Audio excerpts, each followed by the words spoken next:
Hello and welcome to our final review of Season 1 of The Acolyte, a show that we all enjoyed but was plagued us with problems. I'm Matt. I'm Luke. And I'm Max. And this is Force for Thought.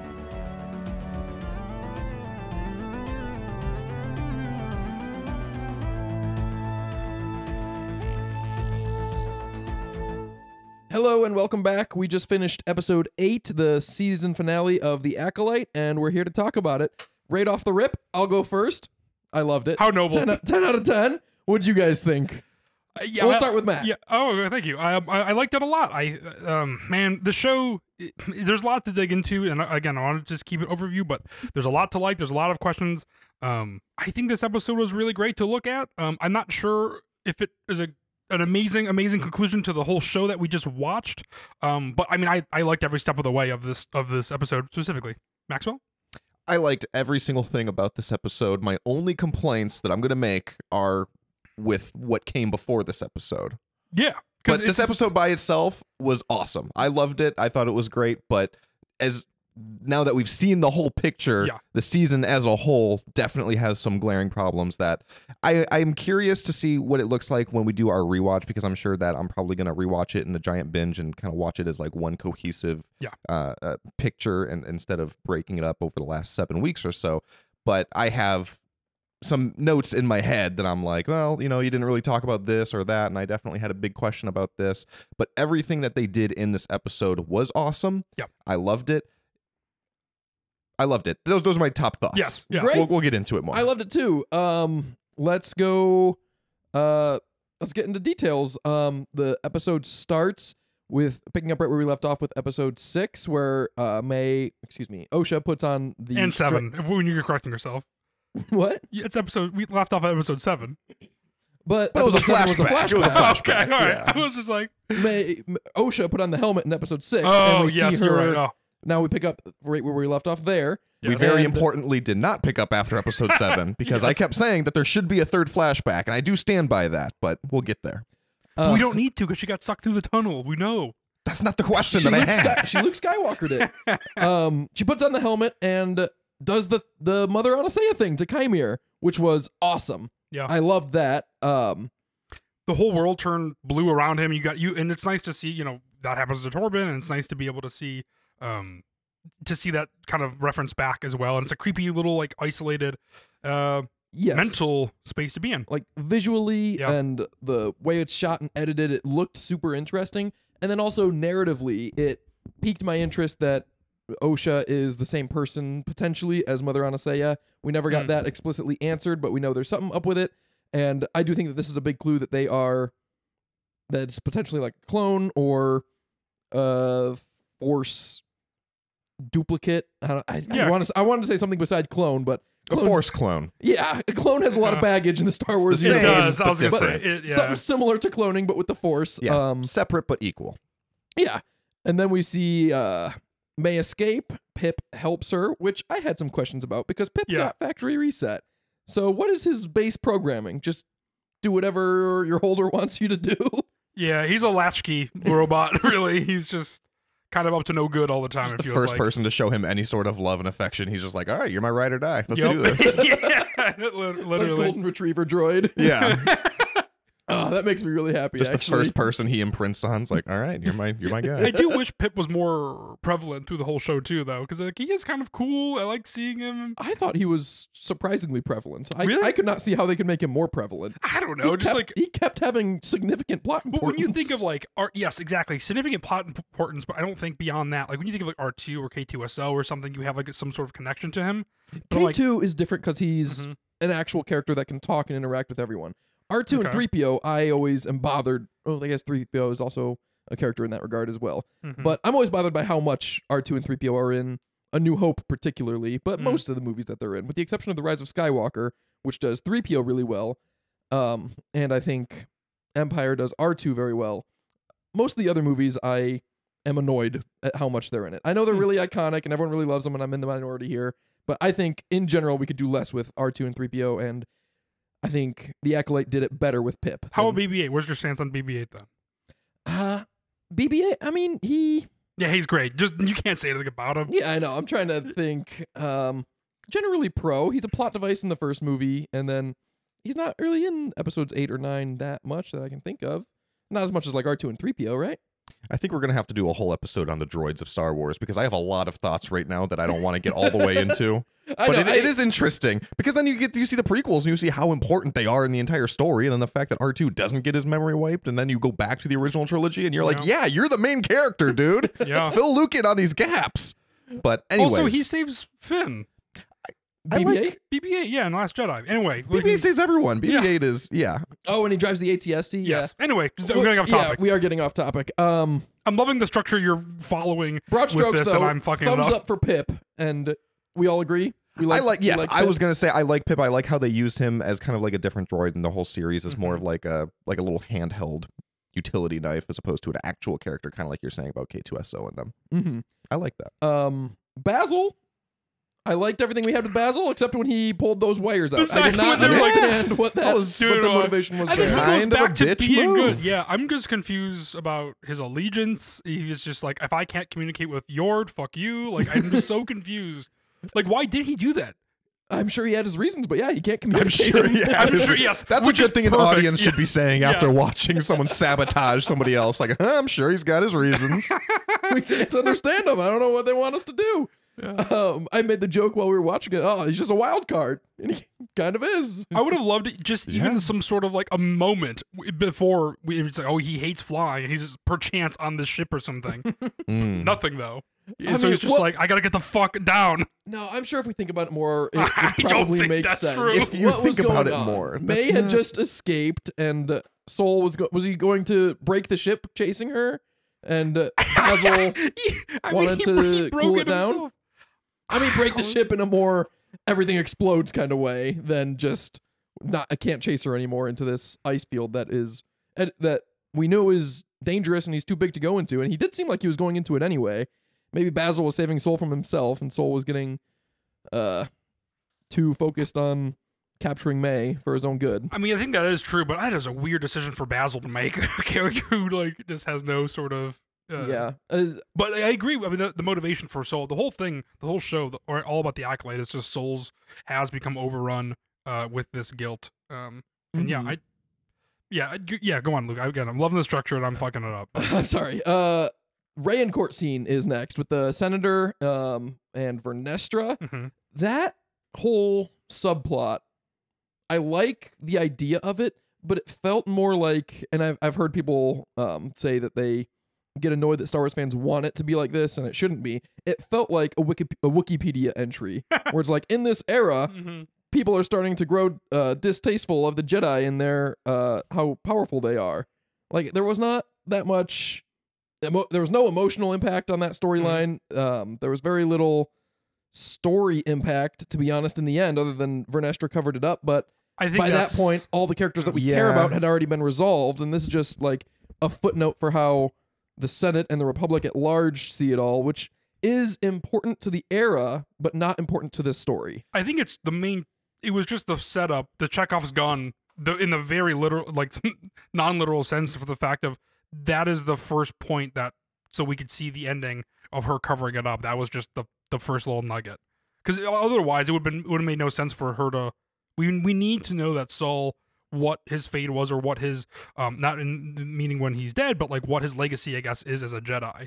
And that's true. It does have emotional impact for that. Yeah, I think that's the whole sole purpose of that. Nice.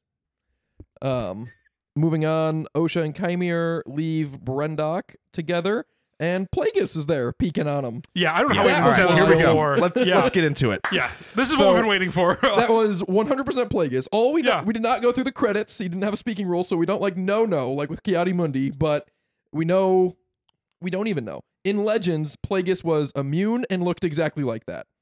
That's all we know. Yes. I really think we are led to believe that is Plagueis. I've never been more confident about anything in my life that was Plagueis. What I am so confused about is why. Because when we saw him, we were like freaking out. I was like, holy shit, that's Plagueis. And we even said, I can't believe they introduced him that early. That seems like something you would see at the end of the season. Yeah. Like, we're going to see more Plagueis. That was the 12-minute mark in this episode. And they end on Brendok anyway. And I'm like, this is the shot where you should have panned back to Plagueis overlooking them the entire time. And you're like, oh, he's been pulling the strings the entire time. the fact that they did that in the first, it was like 12 minutes because we went back. It was just so weird. That said, not complaining. Yes. Loved it. I love that they brought in Plagueis. I'm super excited for season 2, which I kind of hate myself for saying because there's so many issues with season 1 that we'll talk about later. But I'm very excited to see where that goes because this show was described as a story all about the Sith.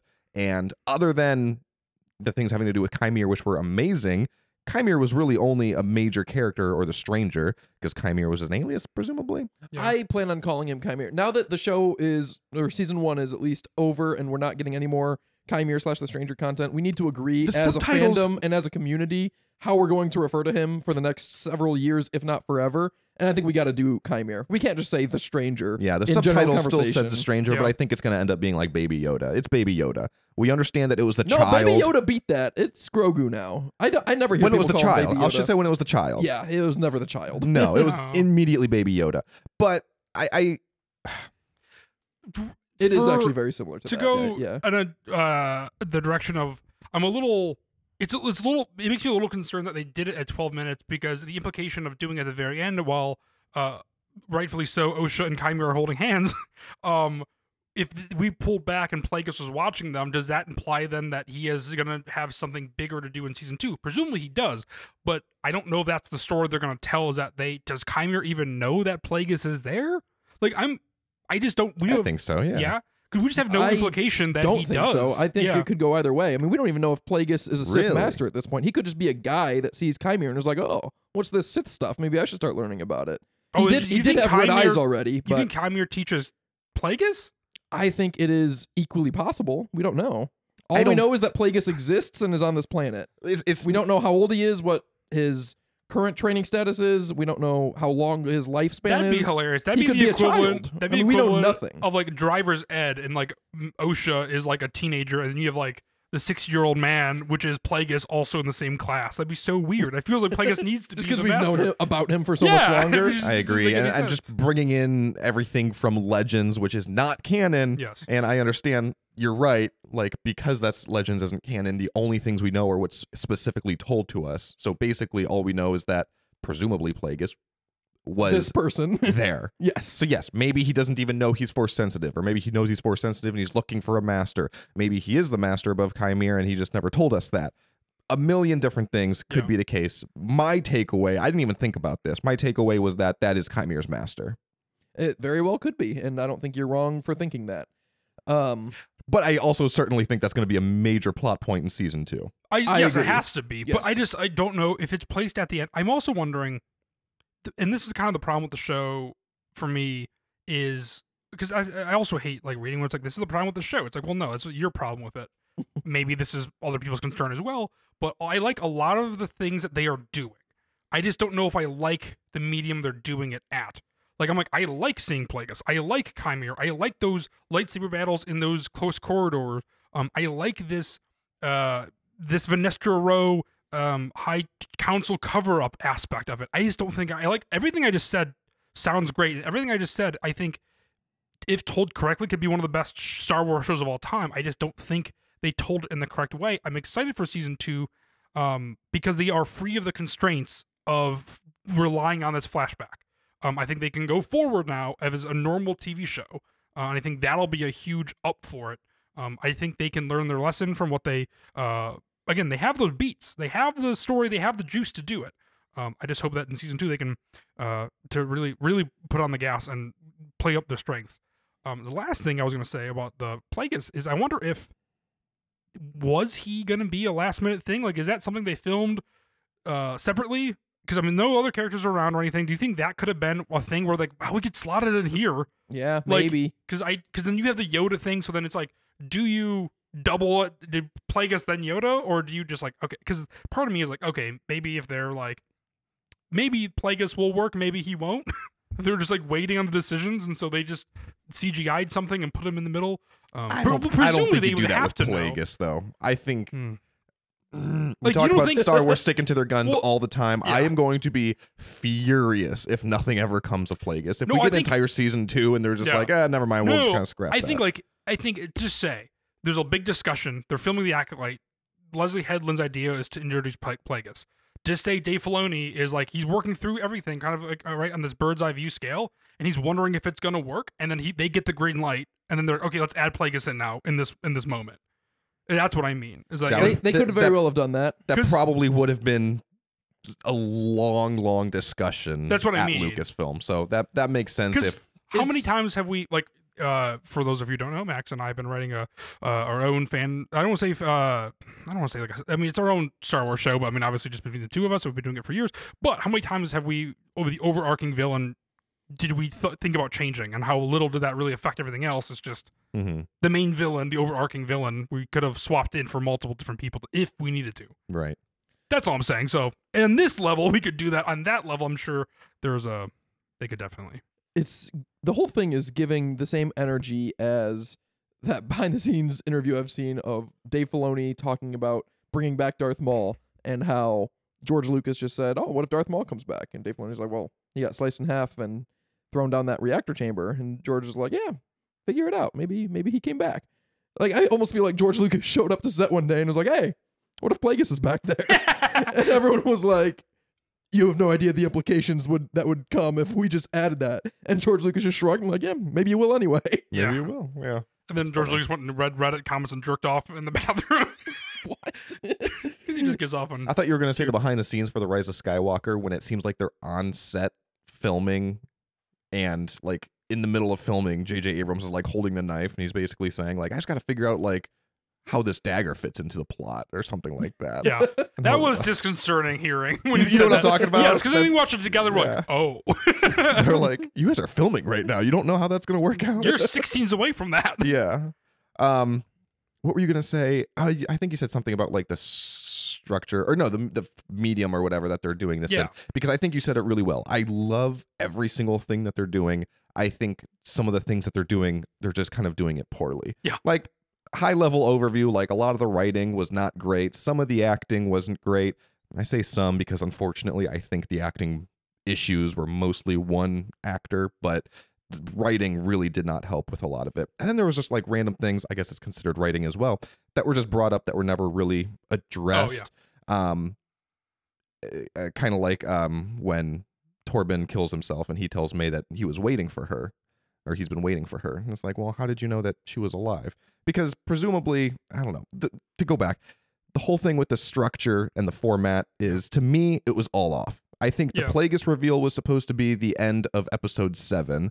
And I think there should have been 3 flashbacks. And I still stand by that. We should have gotten May's perspective, Soul's perspective, and then the truth. And it should have been somewhere in between where the Jedi were doing something more egregious. Because the entire time throughout this entire season, we all kept saying, like, clearly the Jedi did something pretty egregious on Brendok. And we were very curious to find out what it is. And now we are led to believe that the last thing that we saw from Soul's perspective was the truth. And if that's the truth, then it wasn't really that bad. Like, it was more or less a misunderstanding. And we've all kind of joked about it, but we're also serious in that he seems very justified in stabbing a black smoke monster. Yes. Doesn't seem like the end of the world to me. He should have said that to Osha. But that's like a high level critique, and I'm sorry to do that. I just wanted to get that off my mind before we keep going, because I know we're kind of going scene by scene. But I digress. I agree. Moving on. No one has any more Plagueis talk. I just can't believe it. I mean, he looks so cool, and now it's letting me pissed until we see him again. He did look super cool. And there's always, this is the problem too. It's like, man, there's always the option, or there's always the opportunity we won't see him again. It's just like Maul and Solo. It's like, I want to see that version of Maul on screen. I know, but I mean, with the nature of Star Wars, maybe it'll be nothing for 10, 20, 30 years. Maybe they'll make a comic about it next year. Maybe they'll write a book in 10 years. Like, it could be anything. Matt and I have bad hearts. We need to see this now. I was going to say. We're not going to make 30 years. Yes, I was going to say, when people say you never know when you're going to go, it's like, yeah, I know, and I want to see this shit. We then go to Brendok and Soul looking for May, which might be a little nitpicky. I feel like they added 1 or 2 too many Soul shouting May's name. It was like, that is I thought he saw her the 3rd time or so, yeah. People complained so loudly about Finn not doing anything other than shouting Rey's name for 3 entire movies. And I disagree with that, but I can't tell them that they're wrong, because he definitely does do that. And like, the last time Soul shouted May, it's like, dog, try something else. A nickname even. And then we had fantastic fight number 6, but it could have very well have been number 16. This show had such good fight choreography from start to finish, and this episode was no exception. The Soul Chimere fight and the May Osha fight, both exceptional. The May Osha fight, we got to see them doing the same exact fight choreography against each other, which was cool visually, cool narratively. The Chimere Soul fight, they did that cool thing where they jump out and both land slowly. The hallway, like Matt was saying, when there was like really claustrophobic. I'm gonna say it. I was gonna say I don't want to say it, but I'm going to. Do it. I think this is the best fight choreography Star Wars has ever seen. I think the only thing it's competing that with scene is or this show. The show. The only thing it's competing with is the Duel of the Fates and the Battle of the Heroes in the prequels, in my opinion. I think the Chimere Soul fight conclusively blew the Battle of the Heroes out of the water, because the Battle of the Heroes, the scene I always think about first is when Anakin and Obi-Wan are in that tight corridor and are fighting and there's sparks flying everywhere. I think comparing that scene to this scene, the Anakin Obi-Wan scene, just, it looks so like gobbledygook. Like it's just, they're fighting and there's sparks and they just CGI'd sparks everywhere. Like this one, shit breaks, the lightsabers go through the walls, the environment reacts to them, and then they jump out. It just looks so much better. The lighting, the way the blue and the red lightsabers shine on each other. So aggressive too. And I think for the Obi-Wan and Anakin fight, it's all that emotion within that fight. And it's so weird. And I think I've said this, I think while we're watching it, is this the first time I was really rooting for the Sith to win. I was really rooting for Chimere. I was like, I don't really like Soul. I want to know where Chimere goes. I'm actually pissed if he dies, so we don't see him in season 2. I'm glad he lives another day. And that's something that I know we've talked about before, is that they want to kind of deconstruct the Sith and kind of show him from a different light. And that is something that was a little off-putting, I think, this episode specifically.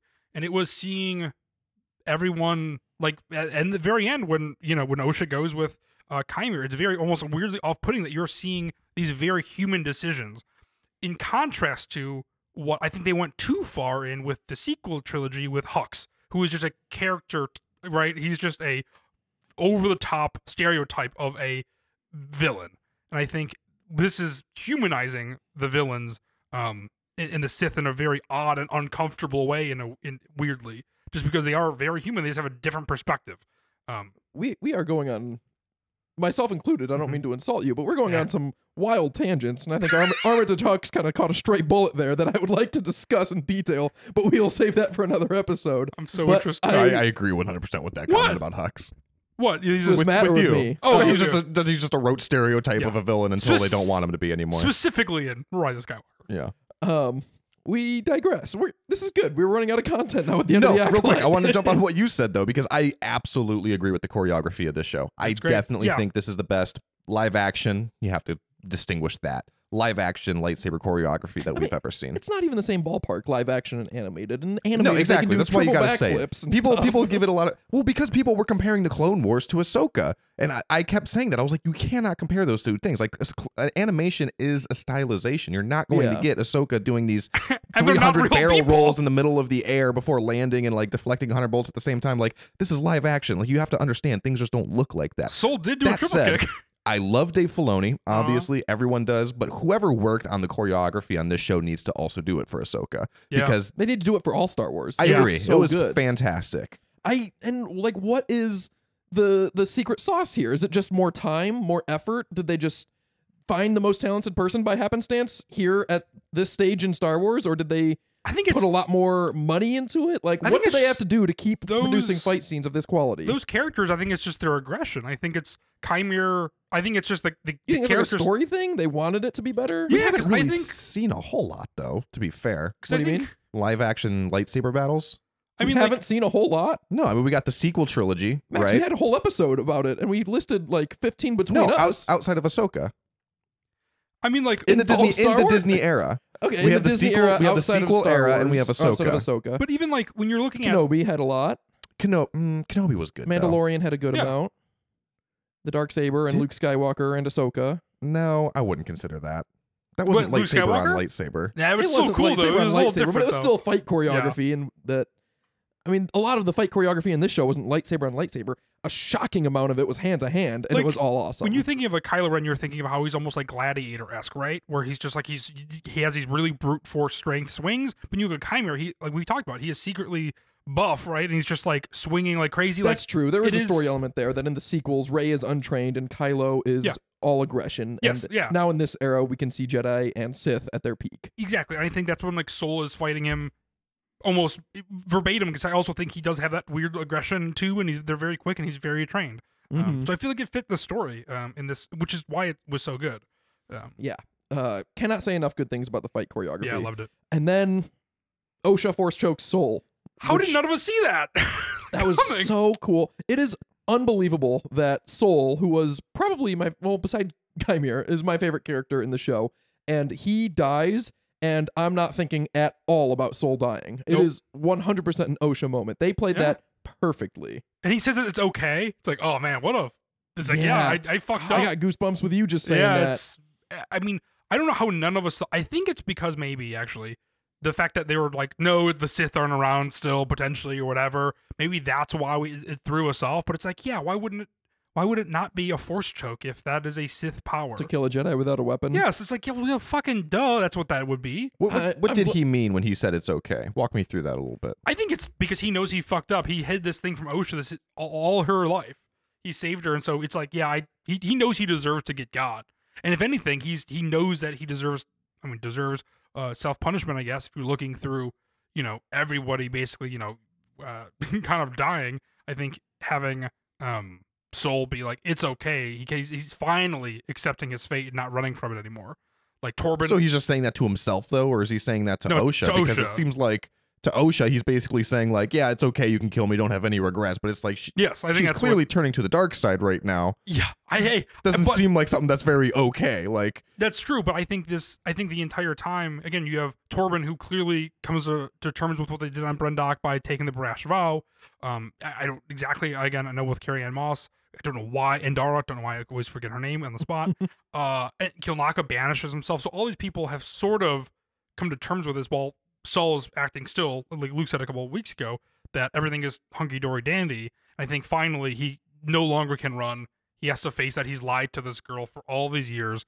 And potentially the one thing that can make her happy, which is her sister, if they get reunited, I think he's just like, yeah, I could, it's okay. I mean, he says it's okay for her to kill him. Again, stupid in the fact of implications of maybe Sith. But I think at that point, he's not seeing Jedi or Sith. He's just seeing right and wrong, and he was in the wrong. Very, very well said, Matt. I mean, I see where you're coming from, Max, that he can't condone becoming a Sith, but I think... Or killing him, really. Yeah, becoming a Sith and killing him and turning to the dark side and giving into her hate and anger, but I don't know, it just worked emotionally for me, and I guess maybe if I try to rationalize it and sit with it for a while, it will hit less. There's probably something about like but that's like the problem with the whole show, though, is they do so much that like it fits like the moment or like the emotion or the story, but it feels like it never never line up to be the same. A big thing that the whole show was talking about in the first half was that a Jedi can never kill somebody that's like unarmed, right? And that's a big thing that they mention left and right. And then that just kind of dies off. I kind of thought that would come back into play. I guess unless that is like, oh, she is gonna kill him because she is going Sith leaning. But I just wish that was a bit more, I don't know, prevalent if that was what they were going for. Yeah, I would need to sit with it longer and really digest it all. But there is some sort of poetic beauty that I'm not able to articulate right now in the direct aftermath of it. But the whole the final lesson is something you teach yourself, to kill a Jedi without a weapon, and the Osha significance of killing her master, learning the truth, and committing to the dark side, bleeding the crystal, which we haven't that blew my about. mind. That was awesome. And when she ignited the saber and just, I was saw like, it oh, go it's the from blue. blue to Oh red. shit, yeah. It was like, man, it was double satisfying because I was like, oh, maybe she didn't bleed it fully. And then I know. Then I was really like, oh my god, me. this is so much better. Again, that's another thing. So many things happen in this episode that should just be like my top tier like shit that we've never experienced. Plagueis, bleeding crystals, force choking for the first time. it's just like, wow. That's why I said I loved this episode. Everything that happened in this episode I thought was great. Yeah. It's just everything else. Now I'm like, but what about in episode 3 when they said this? I know, and that's like those things. It's like, we've said it before, and we can, it's just gonna be being a dead horse, being a dead tauntaun, why not? And it is just because this should have been a movie, and this would have been one of the funnest movies to watch because you would have had so many things packed with a punch. Again, I'm excited to rewatch it in a binge setting to see. I'm hoping it makes more sense and not less sense, though, in a binge setting. The week-to-week format really did a disservice to it because having the full week to think about the smallest questions from every episode makes it feel like a bigger question. Yeah. And in the grand scheme of what is an 8-episode show, I think we might be getting hung up on what are minor questions that could easily be addressed in a book or comic or your own headcanon or a season 2. And that is the kind of liberty we frequently give to Star Wars in every other format. But moving along, bleeds crystal, blade turns, we discussed that. May and Osha escape. We saw how May got out of, how she survived falling down that hole. A little heavy-handedly, a little bit once in a while, and they're like, this is how I did this. And it's like, no, we see you doing that. I know that's how you survived. I know. It was frustrating to me watching you guys make those comments because you're the ones that wanted that to be explicitly stated how she survived. No, we got it visually instantly. I know, and we got it visually, and then they explicitly stated it, and it's like, I know what you wanted, and I know they went a little too far with it, but I think it's people like you, not you in this instance, but people on the internet complaining that they don't have everything answered in the most clean way, and so they sometimes just have to insert the most direct dialogue to shut those people up. No, I know what you mean. Like when they get to the end of the tunnel and she says, and then what did you do? And then they just start running into the forest. Yeah. I know. I think that scene could have worked if they just edited it a little bit better because a couple scenes later, they get to the Bunta tree and she's like, I came here. And I was like, why are you saying this now? It's like, oh, because she asked you. And so because time has not at least one of those would have seemed less McClunky if they were positioned directly after each other, editing wise. Yeah. But the escape was satisfying to me. They go to the Bunta tree, which I thought was going to have more significance. Something about which is the only thing that I'm still kind of muffed about not getting answers to is the significance of the Bunta tree. It's Chimere made the poison out of it in episode 2. Mother Anasaya says that we hunt with the Bunta in the winter. Yeah. I thought I just thought something was going to come of it in a dangerous sense. It was just the place they like to meet. And I forget what I said in real time when we were watching it, but I assumed that we were also going to get some sort of reveal that it was some sort of significance with the virgins, like it was like the origination on the planet or something. It is like a different that, color too. It's like I don't know, everything is green. It's bright yellow. Yeah, and we purple. still don't know if the virgins is the well or the Bunta tree. I could see it being either. Yeah, and we saw the well 2 times, and it was like it seemed like it was going to be a significant thing, but season 2, baby. I don't think that is a season 2. I think that's a question that they didn't mean to ask. What? The well. What is in the well? Yes. It's a virgin. I don't know. It's some force thing.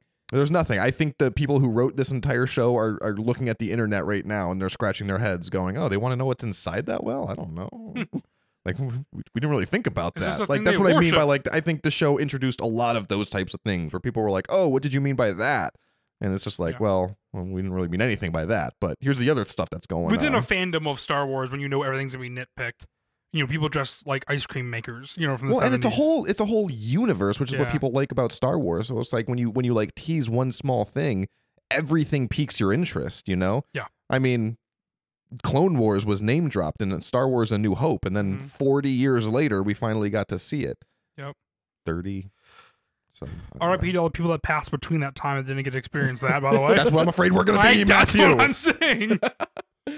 You're gonna be doing this podcast all by yourself one day. You're gonna be crying. I definitely would be. Oh man, I don't even want to think about that. You are the youngest. Chimere memory wipes May, which I thought was a good scene, good emotional end to the May and Osha story. Mm-hmm. Then the small Senate tribunal, which. Well, real quick about the memory wipe thing, because I was very glad that came back up, because I was worried for a second that it wouldn't, because Chimere name drops that, or not really a name, whatever, in episode 2, and I knew from right then when I rewatched it, I was like, oh, a memory wipe thing. That's going to be significant. That's going to come back. And I thought it was going to be different. I thought Osha or Soul or someone was going to have their memory wiped and the truth wasn't going to be what you thought it was. But when they did it, I was just kind of like, okay, like, yeah, that makes sense. They kind of alluded to this early on, and now they're doing it. Again, what are the logistics of that, though? They were hugging very close to each other. What if he wiped the wrong memory of somebody? Especially because they're identical in the Force. Bad. So yeah. It's like aiming a gun. You just miss a little bit, and you're like, oh, shit. Poor Tom Maxwell. Just nick the ear a little bit. The small Senate tribunal. I talked before how this story arc didn't land for me emotionally or narratively. I'm glad I don't even know if I'm glad it's in there. It's interesting, the politics of the era, but the costuming and character design in this episode in particular seemed to take a step up. Yeah. I really liked Osha's final outfit that she got on Brentok somehow. And then all of the senators looked really cool. Their clothes and their costume and their creature design. You know what you know what I'm going to credit it to, honestly? I felt this whole episode felt different than the rest of the episodes, and I will say I think the biggest difference is the fact that it is 49 minutes long. It has time, I think. You're able to focus on those things. Like, scenes don't move as fast, honestly. The whole political section, it felt slow and methodical, which was nice to see. Even the fight scene was very long. It's like, my God, I could have, in episode 5, when we saw the fight scene on Kofar, that could have been so much longer, honestly. Or like, not even, maybe just the scenes themselves, instead of quick, like, cutting so fast, we could live in these moments for a little bit longer. I think this episode did it really well, which is potentially why we saw the costuming a bit more, honestly. That could very well be. I was also trying to think, maybe it was the director of this episode, because I'm not going to be able to pull it off the top of my head. I know Leslie Headland directed the first one, and the same person directed episodes 3 and 7, because that was like the flashback sequence, and the same person directed episodes 4 and 5, because that was everything on Kofar. So maybe it was the same person directed episode 6 and this episode. Oh, man. Did 6 have significant costuming or that's logistically great, but man, I'd be so bummed to only have to be in, like, if you're doing a whole Star Wars show, you're just on Kofar then. Like, it's cool to play in that universe, but man, can you imagine being a director and being like, but I want to do that now? Not if Kofar was the best part of the show. And episode 6 did have a pretty significant lack of costuming. Oh, that's true. That was the bath scene. Yeah. Yeah, one of the best scenes of the show. We get the cute hand holding at the end. I think her name was Culpepper, but I don't know. I couldn't tell you. I wouldn't recognize it even if you said it, unfortunately. The director? Yeah. It was Michael something. Oh, I thought it was a woman's name. Oh, well. We'll fact check that later. Yeah, we'll edit it in post to give them proper credit. Right here. Cute hand holding at the end between Osha and Chimere. I don't know how to feel about it. I mean, it sounds like you do. You just called cute hand holding like 8 times.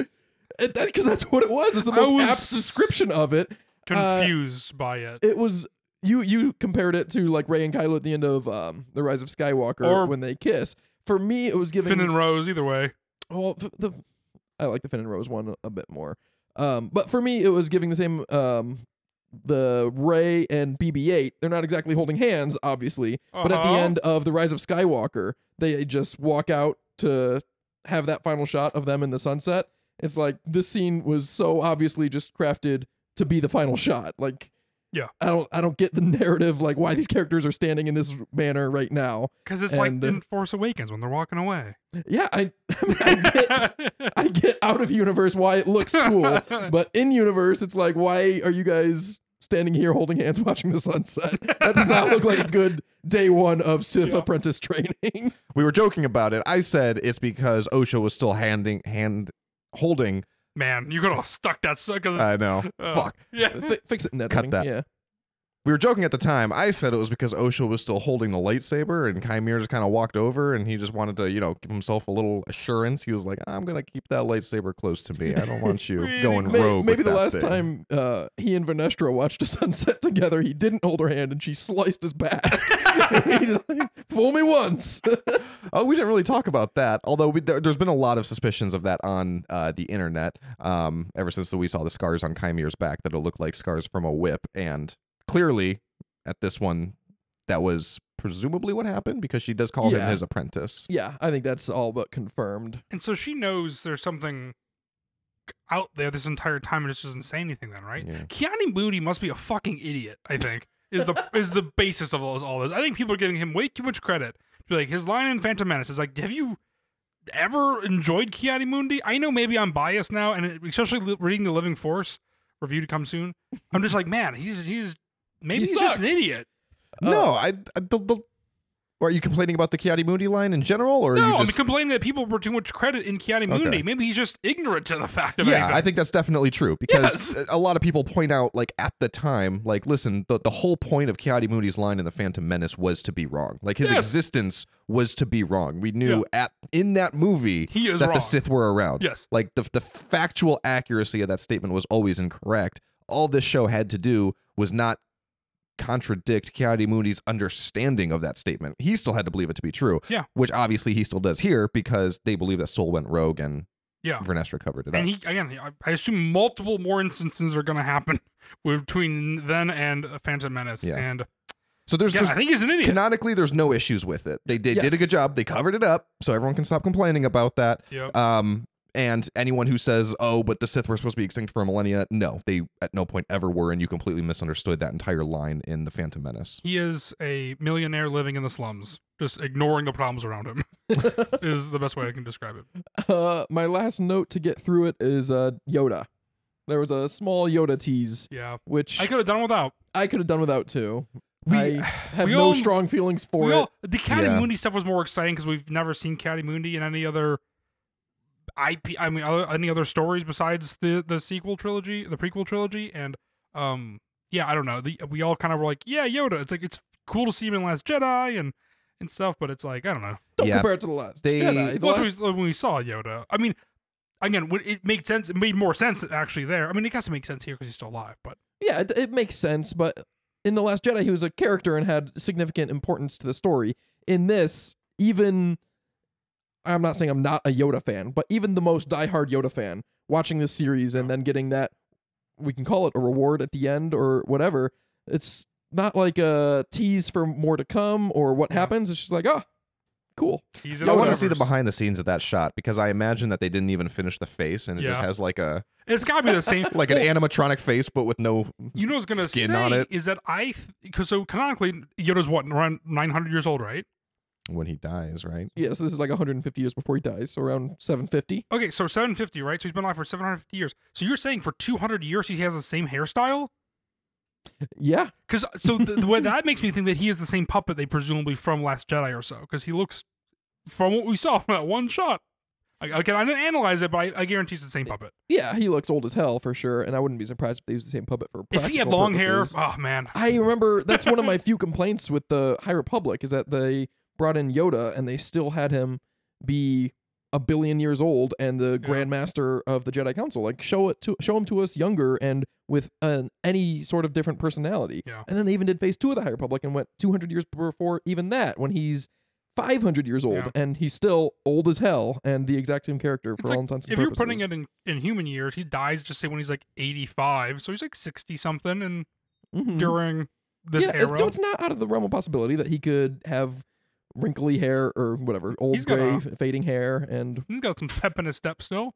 I feel like whoever made that final decision is a huge Star Wars fan and knows they know a lot about Star Wars, but they don't know a whole lot about Star Wars fans because I feel like they really flopped the Yoda and Plagueis reveal. It absolutely should have been the other way around. There should have been a part earlier in the episode where she's like, all right, I'm going to have to go talk to someone about this. And then you see like a little cameo of Yoda and then end with that reveal of Plagueis. Yes. That was, I think, in my opinion, an unforced error. Like that was definitely how that was supposed to end. And that's how I think most of the episodes throughout this, or us ranking them or talking about reviewing them, I would always talk about how the shows kind of end with a fizzle, and I feel like it's kind of the same thing where it feels like they have an idea, and I feel like the episodes are so strong, and they have a moment where you leave on the cliffhanger, and they always manage to muck it up in my mind where they leave on the most uninteresting aspect. You just reverse some scenes, and it's the same thing here, where I almost feel like it's the same thing where someone loves TV, but they just don't understand how to end it. Mm-hmm. I think it's the same thing. Star Wars fandom and the TV thing. I wouldn't go as far as to say an unforced error, because if they did put the Plagueis scene at the end, then it would undercut the emotional conclusion to the Osha Chimere story part. And I like sitting with just them at the end, and it would have been like less about them in the end and more about Plagueis. But yeah, I it mean, doesn't maybe make that's why all they that much did it. sense to But put it at the 12-minute mark. Like, it's not that great Yeah, to do it. it was And weird. then the other option is to exclude it altogether. And then we'd just be pissed if Leslie Hedden was like, yeah, we had this scene shot, but we couldn't really fit it in anywhere, so we just didn't include it. And everyone would be like, no, we really want that. Please include it next time. So, damned if you do, that's how damned it if always you is don't. with Star Wars fans, though. The But grass is right, always yeah. greener, and That's it's what not. it feels like happened, though. And they just put it at the 12-minute mark. Yeah, damned if you do, damned if you don't. And I don't think We got it. Yeah, I'm glad we got it, Yeah. and it didn't hit as perfectly as it could have, but I don't see a much better way to do it. I said from the very beginning that the show was damned if they did, damned if they didn't. Where regarding Plagueis, where if they didn't include Plagueis at all, Yes, you everyone did would be say that. upset. You should have just included Plagueis, and if they do include Plagueis, everyone's going to be upset that you're doing it wrong. So I'm sure the internet's going to be upset because everyone's going to say the show's terrible, and now they're going to ruin Plagueis, and of course now he's going to be the best part of Legends to have ever existed and all that BS. But I'm gonna take. Sorry, go on. no, go ahead. That was I was just gonna say I'm gonna take that screenshot of him looking in the cave and draw the bottom half. He's not gonna be wearing any pants. That's what I'm gonna do tomorrow morning. I was This thinking, is the Star Wars Leslie Hedlund wanted. no, you should Just just put hung. him peeking around that cave at Chimere in the bath. That's how he got so good at Edited. peeping. Yeah. And yeah, okay. It'll be interesting to rewatch this show and kind of put all of my thoughts together cohesively because, like I said, I think I kind of complained about this in the last episode that I kind of suspected by the end of last episode that they were not going to be answering all the questions that I had, and they definitely didn't. And they also, in my opinion, spent too much time trying to set up season 2 Yeah. as opposed to wrapping season 1 up in a nice clean bow with just the thinnest little subplot of like, look, the show can be renewed for season 2 if you want, and these are the routes that we can go. Yes. Whereas right now it's kind of up in the air because it's like, to me, I'm not going to be satisfied unless we get a season 2. Otherwise, like you said, Luke, we're just going to have to fill it in with comics and books and all these other things. But to me, there's just way too much story set up for all of that to be answered in those two. So I really hope there's a season 2. But there's just a lot of things too that were earlier in the season that were kind of just weird. We were texting about it earlier. I already said the thing about Torben saying that he was waiting for May. But also like the thing with the tattoo, in my opinion, Never. Osha said that thing about her tattoo just to set up like, oh, it's a distinguishing mark. Like I thought at some point Soul was going to like secretly see it on her or the lack of the tattoo on her and know which one was which, and that just didn't come to fruition or anything. They have a face tattoo on May. They don't. I didn't even think about that at the time. Yeah, and there's also that. I should have said something when May cut her hair and like tried to assume her identity. That was always kind of a foolish thing because it's like you definitely do have a face tattoo. Yeah. She does a good job of covering it up, but There's a couple things that feel like it is a bold move to be like, oh, he won't notice that. I think what Star Wars should do, $1 million idea here, is I think they should do. I think we've talked a little bit before, but do not in a. I don't Not to wanna, shit on your idea preemptively. Yes. But I don't think they're looking for $1 million ideas. Oh, $1 trillion idea. All right, here's a yeah, they're trillion looking for $1 billion idea. ideas here. This Here's is a- Disney we're talking about. Here's a $1 billion to $1 trillion idea. I think. I mean, I legitimately do think they should maybe do if they're going to go in TV shows and again be nervous about Someone hedging goes their to Bob bets. Iger. This idea is going to make you $1 million. This is going to make you $100,000 to $150,000. What do you think about it? Yeah. Sorry, I don't know why I thought that was so that is funny. really- I'm that being is a- really I'm just funny. being a dick now. Here's a multi-million-dollar idea. Not quite billion. I can't guarantee that, but it's under. We're humble. It's right. Yeah, podcast. it's You got me on the edge of my 8 seat. to 900. I think not hedging their bets, right? And they're getting a little nervous and stuff too about this. And we like when they show things from different perspectives, like we saw in the Acolyte, like Saul on the Bridge.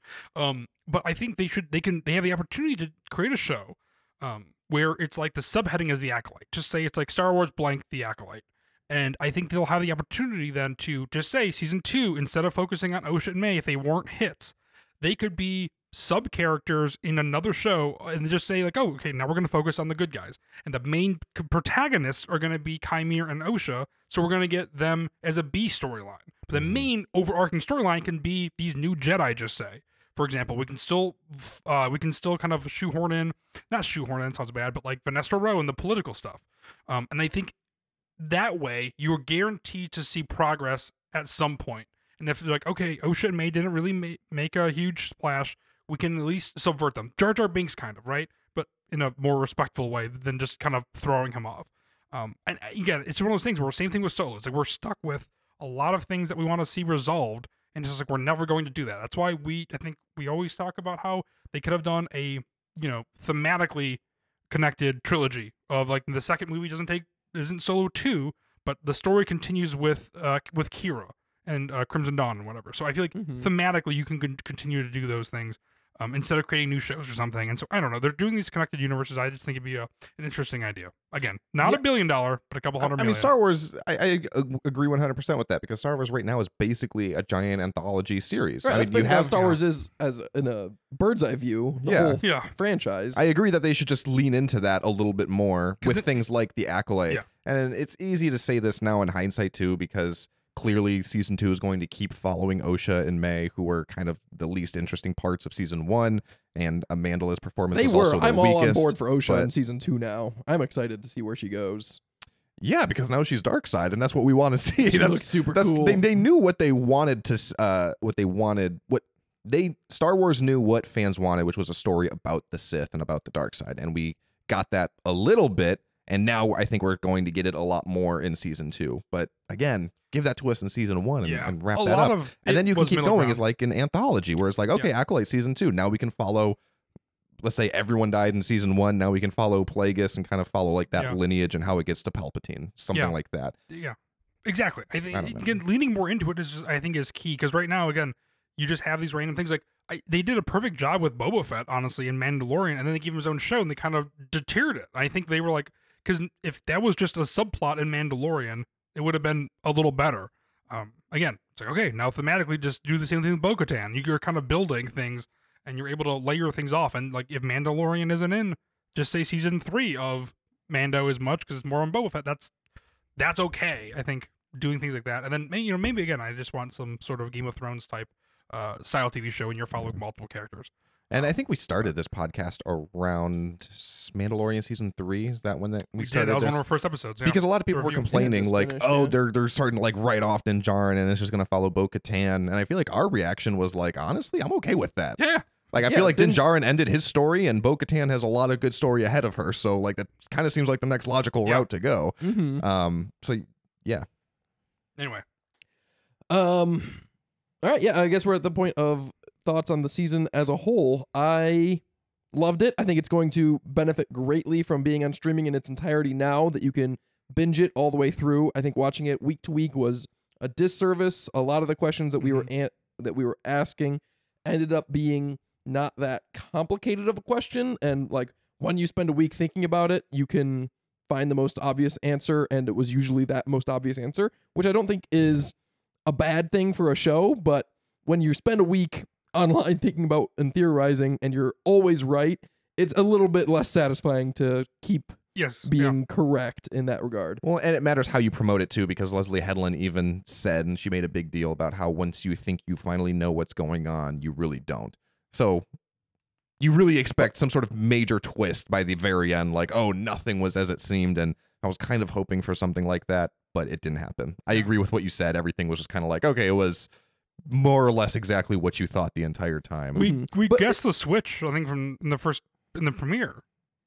Right. Yeah, we guessed a lot of stuff, but if you just watch it like as a 4.5 hour, however long the runtime is, movie straight through, like the Stranger has 5 minutes of screen time before it's revealed to be Chimere, but for us that was 4 weeks, and so we just talked about it constantly, and we were like, I think it's going to be Chimere, and then it was, and it's like, oh well, that's not surprising anymore because it was. But if you just watch it all the way through, you don't have that time to pause and think about it. Yeah, if it's 45 minutes, or even passes. If it's just not released with a week between each episode, like that would have been a satisfying hoodwink, and like, oh, that's that guy, neat, and then you just keep going on to the next thing. I'd love to.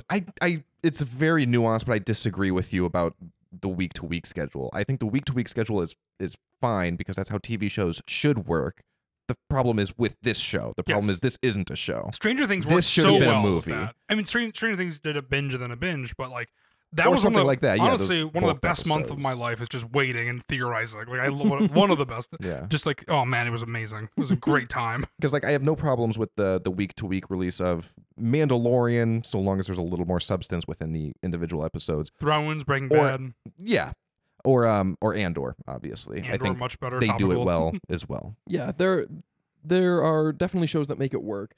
Yeah, this should have been a movie, but because of the nature of the business and the higher ups or whatever that want to make shows instead of movies, if you're gonna make a show, don't release it like it should have been a show. You can like make a movie and then turn it into a show behind closed doors to make your bosses happy, and then still release it in such a manner that it works for the show. Which I think I haven't watched Stranger Things, but maybe that's what they did. But I think this show would have been better released in batches or all at once. I wonder. I would be really interested on honestly, just like obviously we all know hindsight. But I'd be interested in taking like A New Hope or Empire Strikes Back and breaking that into episodes to see how that would play. It's like, okay, this is gonna be 25 minutes out of A New Hope. Like, where would I cut it?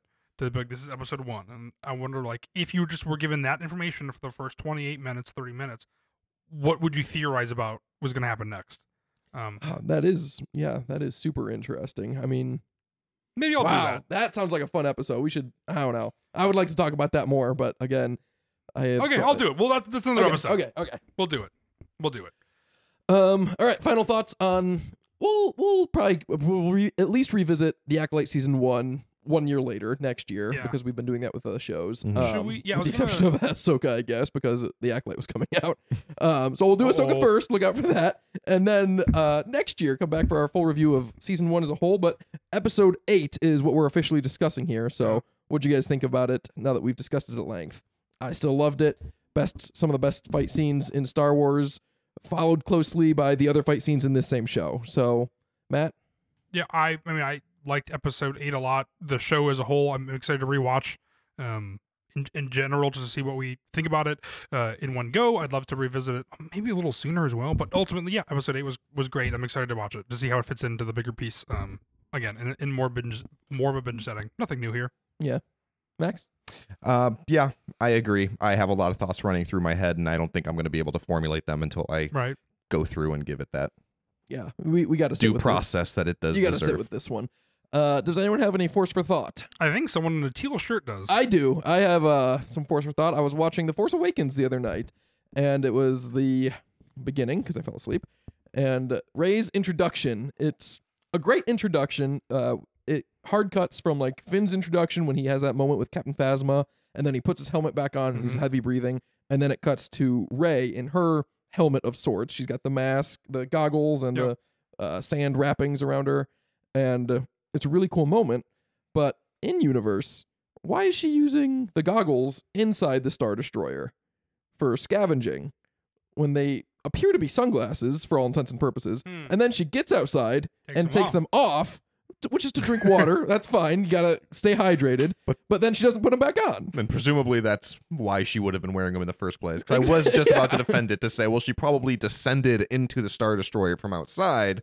And when you're outside, it's functioning as sunglasses and also dust protectors. But that is interesting that she took them off only when she got outside. There could have been a level of exposure to something within that crash. I mean, you don't know what's in there. There could be some sort powered of by uranium, something like that, trying to protect her eyes. You know, those wrappings aren't doing much, but what if the first time you see her, she takes off her eyes and her eyes are just incredibly bloodshot, like she was just smoking nothing but weed for the last 24 hours. She's hotboxing in her. So, in terms of fan theories, that's an explanation. I was thinking maybe they're like X-ray goggles or something to help her find the good loot in the Star Destroyer. She can't afford anything. There's like a heads-up display or something. But yeah, this scene, that moment kind of goes under the radar for making not that much sense, because then she goes sand sledding and it's super cool, and they're playing Rey's theme for the first time, and it's a great song. But it's like, hold on, what are we doing here? That's a really Luke. That's great. Your force for thoughts. We should go like scene by scene through every single movie. Should be your force for thoughts, because that is a thinker. But that's well, that's part of the whole premise of our podcast, I suppose. But also because if you break down every single thing in Star Wars to that degree, you're always going to find these silly things, which is why you always have to take any criticism online of Star Wars with a grain of salt and just recognize, hey, It's Star Wars. It's fun. Let's just enjoy it. If I was a worse person, I could make my own YouTube channel with all of these same Force for Thoughts and title them "This is the dumbest thing Star Wars has ever done." Yeah. And I could make probably a living off Star of Wars is now dead. Yeah. The only reason we're talking about that stuff is because it's fun to talk about. It's just a fun little thing. Yeah, exactly. It's not a plot hole. It's not bad. It's Star Wars. Star Wars always has these fun little idiosyncrasies. Exactly. But that's all we have to say for Acolyte episode 8. Let us know what you think on social media. You can reach out to us on TikTok or Instagram or email us at forceforthought@gmail.com. And thanks for listening. We'll see you next week talking about something besides Acolyte. I was going to say some really quick housekeeping is that we're going to go back to pre-recorded episodes. I don't know how many we have banked, but Max is about to have his child. So we are going to go back to those pre-records. So who knows when we'll see you guys next in the flesh. But it's been really fun watching with you guys. See you, Sammy.